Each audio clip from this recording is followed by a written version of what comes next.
Et si le voyage dans le temps n'était pas vraiment un voyage dans le temps du tout, et si c'était un voyage dimensionnel? Par exemple, au lieu de rembobiner l'univers, vous vous déplacez latéralement dans une version de la réalité qui semble la même, mais ne l'est pas. Ok, écoutez-moi bien. Tout le monde pense à revenir en arrière pour réparer quelque chose. Mais la physique est pointilleuse. Si le passé est déjà arrivé, comment le changer sans briser la causalité? C'est là que l'idée du multivers se faufile. Vous ne changez pas votre passé, vous atterrissez dans un passé, assez proche pour vous sembler familier, assez différent pour que vos choix puissent se dérouler sans paradoxe. Imaginez que vous arrivez en 2005. Votre chanson préférée sort une semaine plus tôt. Votre meilleur ami se souvient d'une blague que vous n'avez jamais racontée. De petites failles dans le tissu.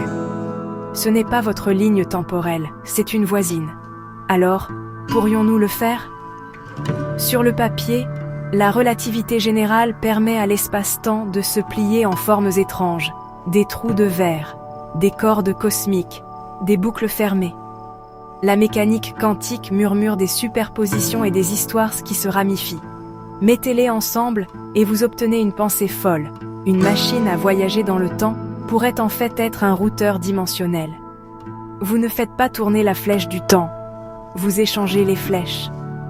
Voici une façon plus claire de l'imaginer. Pensez aux événements comme des pages dans une bibliothèque, pas un seul livre. Vous ne pouvez pas désimprimer une page. Mais vous pouvez aller à une étagère avec une édition presque identique. Dans cette édition, la page a une note en marge que vous n'avez jamais écrite. Même histoire, encre différente. Cela résout les paradoxes. Le classique paradoxe du grand-père? Vous n'effacez pas votre origine. Vous visitez une branche d'où vous venez d'une chaîne légèrement différente. Vos actions y résonnent, pas chez vous.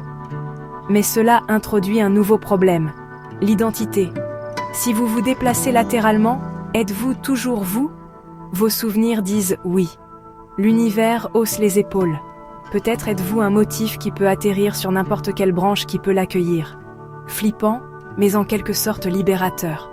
Maintenant, le plus difficile. La technologie. Pour sauter des dimensions ou des temps, il faudrait un contrôle ridicule sur l'énergie et l'information. Pensez à stabiliser la gorge d'un trou de verre. Ou à manipuler des états quantiques à des échelles cosmiques.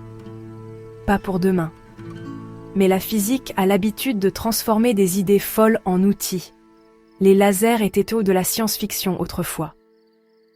Voici mon pari sur le signe révélateur. Pas de grands changements spectaculaires, des différences d'orthographe. Des monuments une rue plus loin. Un ami qui jure qu'un souvenir s'est produit 1 an plus tôt. L'univers semblerait juste à 99%. Et étrange à 1%. Alors, qu'est-ce que c'est? Voyage dans le temps ou dimension parallèle? Peut-être que le débat est à l'envers.